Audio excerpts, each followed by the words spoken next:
একদিনের ঘটনা, হযরত হাসান বসরি রাহমাতুল্লাহি আলাইহির কাছে এক মহিলা বড় পেরেশান অবস্থায় এসেছে।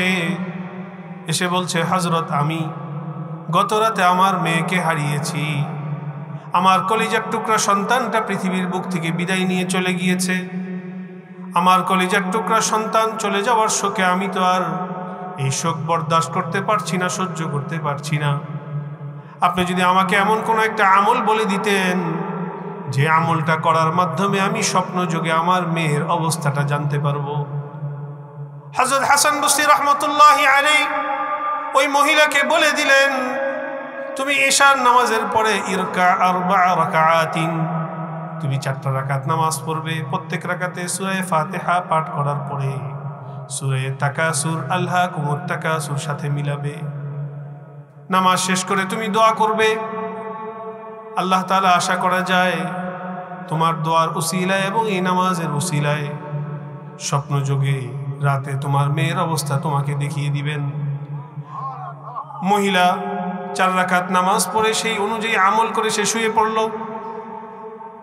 শুয়ে পড়ার পরে মহিলা স্বপ্ন যোগে তার মেয়ের অবস্থা যা দেখলো, দেখার পরে মেয়েকে না দেখা অবস্থায় মায়ের মনে যেই পরিমাণ শোক ছিল, মেয়েকে দেখার পরে তার মনের শোক বহুগুণে বেড়ে গেল। কারণ সে দেখতে পেল মেয়েটা জাহান্নামের বড় কঠিন শাস্তির মধ্যে আক্রান্ত অবস্থায় আছে। নাউজুবিল্লাহ পড়েন। মা ঘুম থেকে উঠে আগের তুলনায় আরো অনেক বেশি পেরেশানি নিয়ে হযরত হাসান বসরির কাছে ছুটে এসেছে। হযরত হাসান বসরির কাছে এসে বলছে, হযরত, আমি আমার মেয়েকে না দেখাই তো আরো বহু ভালো ছিল, দেখার পরে তো আমার পেরেশানি আরো বেড়ে গেল। আমি কি কোনো আমল আপনি আমাকে বাতলে দিবেন যে আমলটা আমি করতে পারি?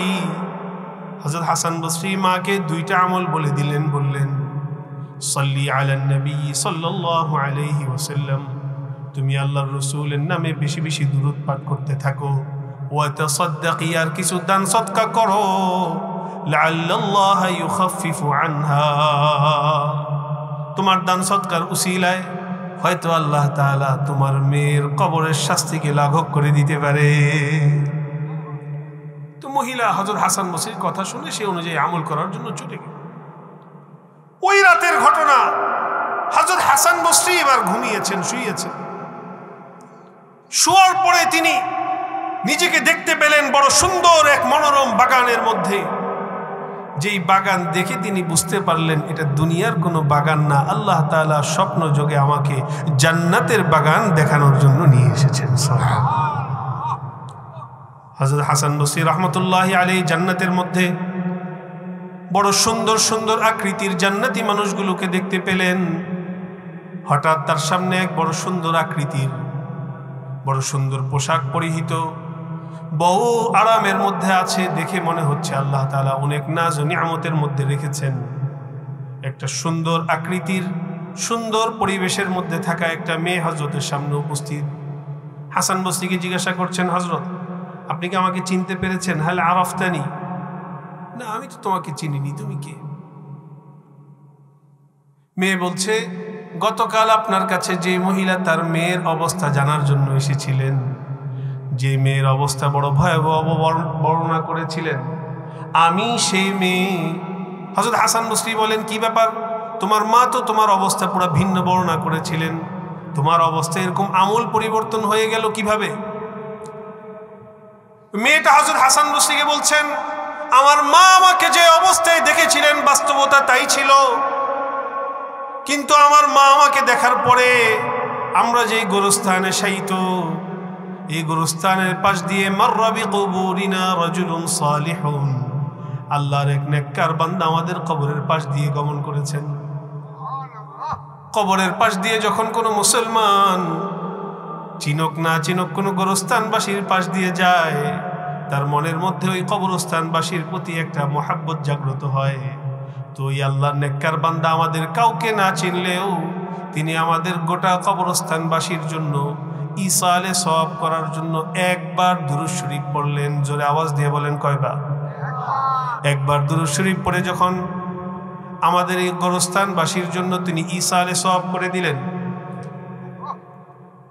ওই মেয়েটা বলছে ফাকুন্না ৭০ আলফান, আমরা ৭০,০০০ মানুষ ওই গোরস্থানের মধ্যে শায়িত অবস্থায় ছিলাম।